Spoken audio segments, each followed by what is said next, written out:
마가복음 12장 38절에서 44절 말씀을 가지고 주님의 인정을 받으라 라는 제목으로 함께 은혜를 나누겠습니다. 예수님 당시도 그렇고 지금도 그렇고 사람들의 관심의 영역이 딱 세 가지로 말할 수 있겠죠. 그게 돈, 명예, 권세입니다. 지금 우리나라 대통령도 돈, 명예, 권세 이 세 영역에서 클리어하지 않아서 대국민 담화를 하였음에도 불구하고 지지율이 17%로 곤두박질 친 거예요.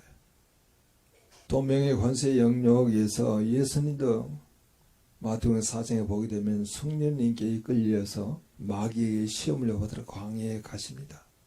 예수님은 40일 동안 밤낮으로 금식한 후에 줄이게 된 것이죠. 우리 주님께서 마귀가 그렇게 이 명예에 대한 그런 유혹을 가져오게 될 때 주님께서는 그 유혹에 넘어가지 않습니다. 첫 번째 마귀가 그렇게 시험하죠. 내가 만일 하나님의 아들이거든 명예 아닙니까? 이 돌들을 명하여 떡덩이가 되게 하라. 하나님께서는 하나님의 아들 예수 그리스도는 그런 능력을 가지고 있잖아요. 없는 것을 있게 만드시고 죽은 자도 살리시는 것이고 또 이같이 오병이어를 가지고 많은 사람을 먹이어도 12광주리 남게 하시는 분이신데 자기가 줄인 그런 삶의 현실을 보고 뭔가 먹고 싶은 그런 마음이 있는데 왜 돌을 떡덩이로 만들 수 없겠어요? 있겠습니다. 그런데 주님께서 그런 마귀가 명예에 대한 유혹을 가져오게 될 때 하나님의 아들이거든 이걸 시비를 걸잖아요. 그때 주님께서 하나님의 말씀을 그대로 가져옵니다. 하나님께서 말씀을 가져온 그 내용은 전부 다 신명기에서 가져와요. 신명기라고 하는 뜻은요, 말씀을 반복한다라는 뜻이에요. 여러분, 우리가 말씀을 묵상하는 것도요, 계속 말씀을 반복해서 묵상하면은요, 하나님의 메시지가 들립니다. 굶주린 가운데도 하나님의 말씀을 떠오르는 거예요. 신명기 8장 3절의 말씀을 가지고 오는 거죠. 뭐라고 이야기하냐면은 기록되었을 때 이 말이야. 사람이 떡으로만 살 것이 아니요 하나님의 입으로 나오는 모든 말씀으로 사느니라. 지금 굶주리잖아요. 배고프잖아요. 근데 그런 굶주림과 배고픔에 그런 먹고 싶은 그런 욕구를 내려놓고 이 그런 상황 가운데도 떡으로만 살 것이 아니요 하나님의 입으로 나오는 모든 말씀으로 사느니라. 그렇게 그 명예에 대한 그런 유혹을 물리칩니다. 마귀의 시험을 말씀으로 이겨내는 거죠. 근데 마귀도 물러서지 않습니다. 또다시 예수님의 명예 쪽을 자극하는 거죠. 마귀가 예수를 거룩한 성으로 데려갔다가 성전 꼭대기에 세워놓고 이렇게 말합니다. 그 말씀이 시편 91편 11절에서 12절의 말씀을 그대로 가져옵니다. 시편 91편 11절 12절을 가져와서 기록되었을 때 그가 나를 위하여 그의 사절을 명하시리니 그들이 손으로 너를 받들어 발이 도리에 부딪히지 않게 하리로다 하였느니라. 근데 이번에도 이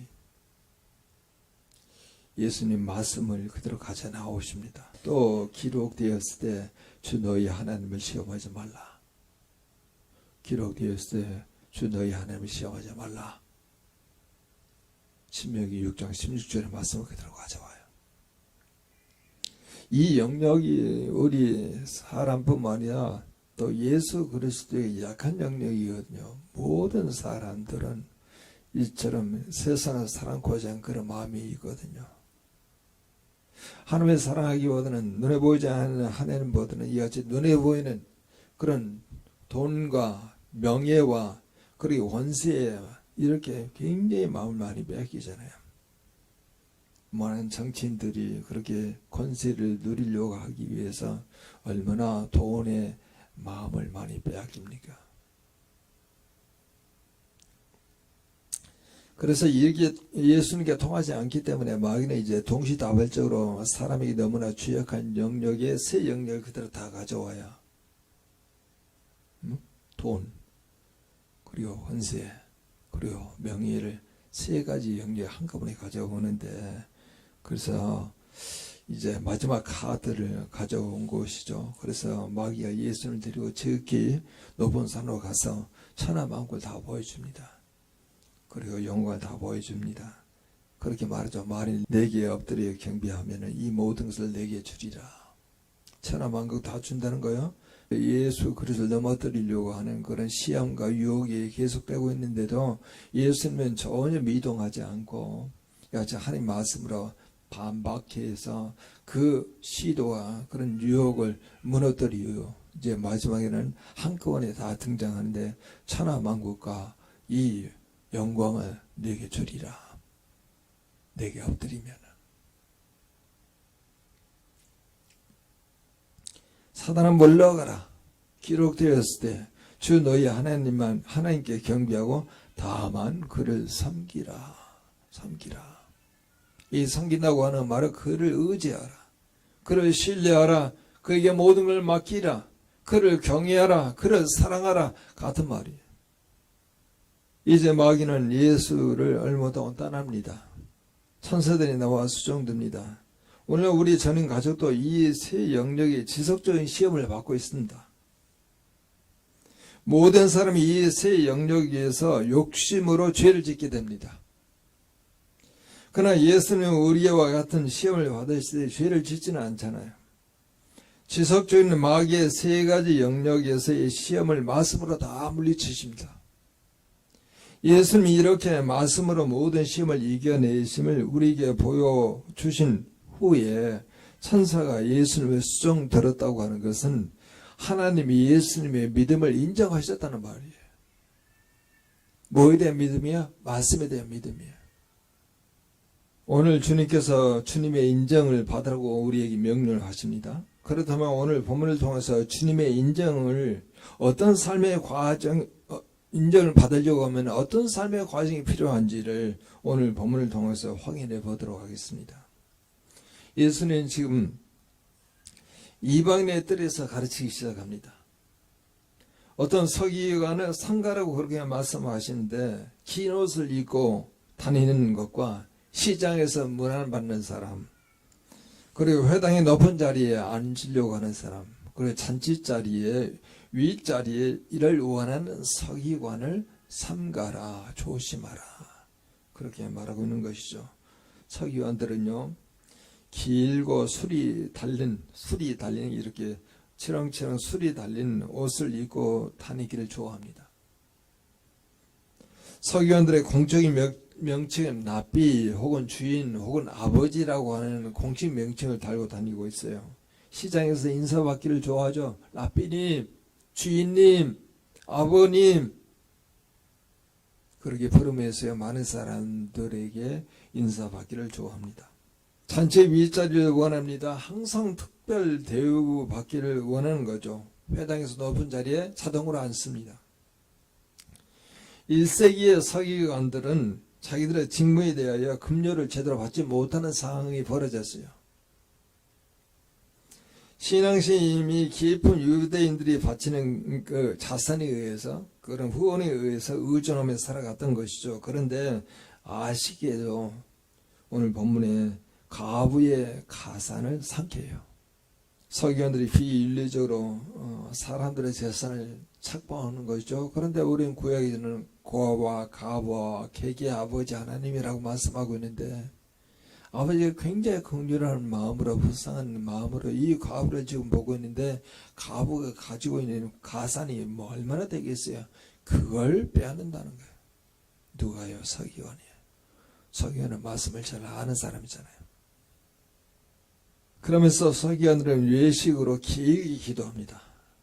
서기관들의 종교성은 고도로 발전된 사람들이겠죠. 예수님을 진실로 따르고 예수님을 닮아가고자 하는 삶을 살지 아니하고 경건의 모양을 갖고 있지만은 경건의 능력이 없는 사람들이에요. 그래서 디모데전서 4장 7절에 우리에게 그렇게 말하고 있죠. 경건에 이르도록 내 자신을 연단하라. 경건에 이르도록 내 자신을 훈련시키라. 여러분, 우리가 말씀 묵상하는 이유가 바로 뭡니까? 경건에 이르도록 우리를 연습시키는 거잖아요. 어떤 본문의 말씀을 가지고 온다 하더라도 하나님을 만나고 그 하나님께서 우리에게 주신 메시지를 살아내는 연습, 그걸 경건에 이르도록 연습하라. 그렇게 말씀하고 있는 것이죠. 히브리서 5장 14절은 이렇게까지 말합니다. 단단한 음식은 장사한 자의 것이니 라고 이야기해요. 그러면서 음식 먹는 것을 비유하는데 갑자기 다시 의미적인 그런 내용으로 장사한 자는 지각을 사용함으로 연단을 받아 선악을 분별하는 자니라 라고 이야기해요. 지각을 사용한다.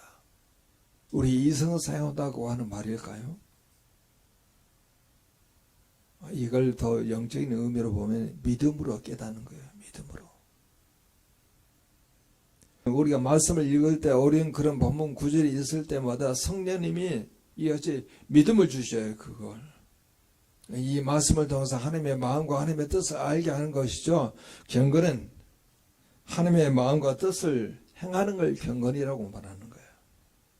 우리는 어떤 상황 속에서도 주님을 찾고 주님을 만나서 주님께서 이런 상황 속에서 하나님이 들려준 그 메시지를 발견하고 그 메시지대로 살아가는 걸 뭐라고 하면 경건이라. 그렇게 말하는 거예요. 디모데전서 그렇게 이야기하죠. 범사에 유익하다. 그렇게 이야기하죠. 모든 삶 속에 유익한 거예요. 육체의 연습은 약간의 유익은 있으나 경건은 범사에 유익하니 금생과 내생의 약속이 있느니라. 약속. 메시지는 바로 하나님의 약속을 찾는 거예요. 하나님께서 우리에게 그런 묵상을 통해서 또 예배나 기도를 통해서 하나님께서 들려준 그 메시지를 나의 삶 가운데 그대로 적용시키죠. 하나님이 주신 그런 메시지를 우리의 근심, 걱정, 두려움을 다 물리치게 해주고 그 메시지가 들어오게 하라는 거예요. 경건은 이처럼 하나님의 마음과 뜻을 행하는 걸 경건이라고 말하면은 경건을 하게 되면요 자족해요. 오늘 본문에도 그렇게 나오죠. 자족하는 마음에는 경건이 큰 유익이 됨이니라. 뭘로 여러분 만족하겠어요? 돈이 많으면 만족하겠어요? 권세가 커지면 만족하겠어요? 명예가 우리에게 있으면 더 만족할 수 있을까요? 만족하지 않아요. 자족할 수 없어요. 경건은 여러분 평안합니다. 경건은 행복합니다. 경건은 믿음으로 살아가는 것을 경건이라 그렇게 말하는 것이죠. 예수는 이방인의 뜰에서 가르치시고 이제 연희의 뜰로 이제 들어가십니다. 이 뜰 벽 맞은편 벽에는 예배자들의 자발적인 재물과 헌금을 거두기 위해서 나팔 모양을 새겨놓은 13개의 헌금함들이 있었어요. 예수님 헌금함을 앞에 두고 지금 앉습니다. 무리들은 헌금함에 돈 넣는 것을 봅니다. 그런데 한가운데 와서 두 랩돈 한 고도로한 틀을 넣습니다. 한 랩돈은 팔레스타인에서 통일되는 가장 작은 유대인의 청동으로 만든 동전이에요. 두 랩돈은 노동자의 한 하루 임금이었던 로마 데나리온의 64분의 1 가치입니다. 여러분 지금의 돈으로 환산할까요? 하루에 품삯이 10만 원이에요. 그러면 64분의 1은요 1562원 정도예요. 예수님은 제자들을 부릅니다. 이렇게 말씀하십니다. 여러분 43절 그리고 44절 같이 한번 읽어볼까요? 같이 읽겠습니다. 예수께서 제자들을 불러다가 이르시되 내가 진실로 너희에게 이르노니 이 가난한 과부는 흥금함에 넣은 모든 사람보다 많이 넣었도다. 그들은 다 풍족한 중에 넣었거니와 이 과부는 가난한 중에 자기의 모든 소유 그 생활비 전부를 넣었느니라 하십니다. 주님이 인정하잖아요. 주님이 칭찬하잖아요. 오늘 본문에 나온 과부는요, 디모데전서 5장에 나오는 참 과부예요. 참 과부. 디모데전서에는 참 과부의 내용은 이렇게 정합니다. 사도 바울이 그렇게 정하는 거죠. 거기에 디모데전서 5장에 보게 되면은 뭐라고 되어 있냐면은 하나님께 소망을 두는 자라고 나와 있어요. 여러분 일상의 삶 가운데 어떤 일이 발생해도 하나님께 소망을 둘 수 있습니까? 내가 원하지 어떤 일이 발생되어 가지고 나를 힘들게 만들어도 육체적으로 굉장히 곤고하게 만들고 힘들게 만들고 또 병이 찾아온다 하더라도 여러분 그런 상태에서 하나님을 소망할 수 있어요? 과부잖아요. 남편이 죽었잖아요. 홀로 됐어요. 생계를 꾸려가는데 분명히 어려움이 있을 겁니다. 근데 그런 상황들을 고려해 봤을 때 앞으로 어떻게 살까에 대한 고민이 많을 텐데 이 참 과부에 대해서 디모데에게 사도 바울이 정하는 것은 하나님께 소망을 두는 자라는 거예요. 그리고 이 과부는 주야로 간구와 기도를 합니다. 근데 디모데전서의 전체에 있는 내용 중에 그 간구와 기도하기 전에 이런 말씀도 있습니다. 말씀과 기도로 거룩하여지니라. 말씀을 빼놓잖아요. 말씀. 경건은 하나님의 마음과 하나님의 뜻을 행하는 게 경건이잖아요. 하나님의 마음과 뜻을 어디에서 발견한 거예요? 말씀 속에서 발견한 거예요. 그걸 메시지로 삼아가지고 그 메시지에 근거하여 주야로 간구하고 기도하는 거예요. 하나님께 소망을 둡니다. 하나님은 저에게 말씀을 허락하여 주옵소서. 하나님은 저에게 메시지를 주시옵소서. 상황이 어렵습니다. 힘듭니다. 내 감정도 많은 여러 가지 우여곡절을 겪고 있습니다. 삶이 공고합니다. 외롭습니다. 지칩니다. 그런 상황 가운데 하나님의 소망하면서 주님 저에게 말씀을 허락하여 주옵소서. 그래서 그 말씀을 허락하여 준 그 내용을 가지고 간구하고 기도하기 시작합니다. 이게 참 과부예요. 그리고 그걸 멈추지 않고 자녀들을 말씀으로 양육합니다. 나그네를 대접합니다. 성도들의 발을 씻어요. 환난받은 자를 구제하기 시작해요. 선한 행위를 증거합니다. 모든 선한 일을 행해요. 시간이 들어갑니다. 재정이 들어갑니다. 몸의 헌신이 들어가잖아요. 주님의 인정을 받으려고 하면은 예수님께 소망을 둬야 합니다. 그리고 예수님의 가르침을 받아야 되겠죠.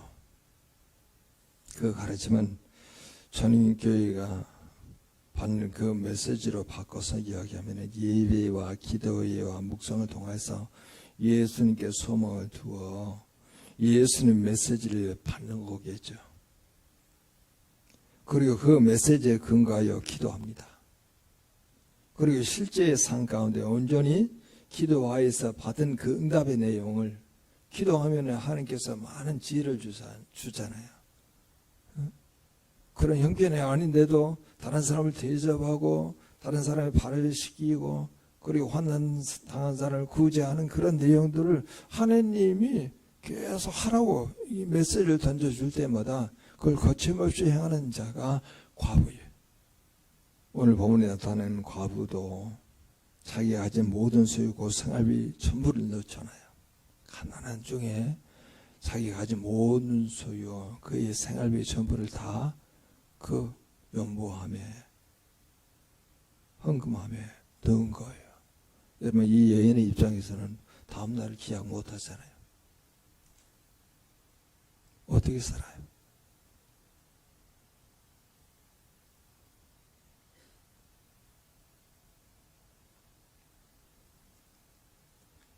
저는 이 여인이 이런 모습을 보면서 로마서 12장 2절의 말씀을 그대로 떠오르게 합니다.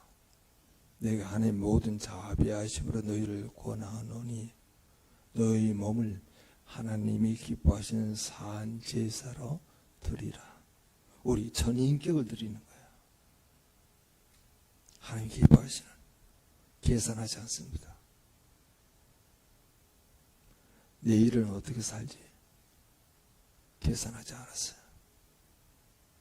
사람들은 사람들에게 인정받으려는 그런 마음이 많아서 서기관이 보여준 것처럼 돈, 명예, 권세의 마음을 빼앗기게 됩니다. 이런 사람의 연약함을 마귀가 잘 알아서 이런 영역으로 사람들을 유혹하고 시험하는 거죠. 그러나 하나님의 인정을 받으려는 사람은 하나님께 소망을 둡니다. 어떤 상황 가운데 주님의 얼굴을 구하는 거죠. 주님을 찾습니다. 주님을 두드립니다. 그러면 하나님의 메시지와 음성을 듣게 돼 있어요. 그 메시지가 구체적으로 구현될 수 있도록 기도하겠죠. 그러면 하나님의 지혜와 능력을 주셔서 우리의 삶의 현장에서 믿음의 선한 행위를 할 수 있도록 하나님께서 힘을 주시고 용기를 주시고 지혜를 주신다는 거예요. 그게 뭐 헌금이 될 수도 있고 양육이 될 수도 있고 대접하고 섬기기도 하고 그리고 구제가 될 수도 있겠죠. 이런 흐름을 가지고 매일을 살아가는 사람은요, 오늘 디모데 전서에서 이야기하는 것처럼 자숙해요. 자숙해. 그리고 평안합니다. 그리고 행복해요. 오늘 주님께서 우리에게 말하죠. 우리 전인 가족은 사람을 의식하지 말고 하나님을 의식하며 살아갑시다.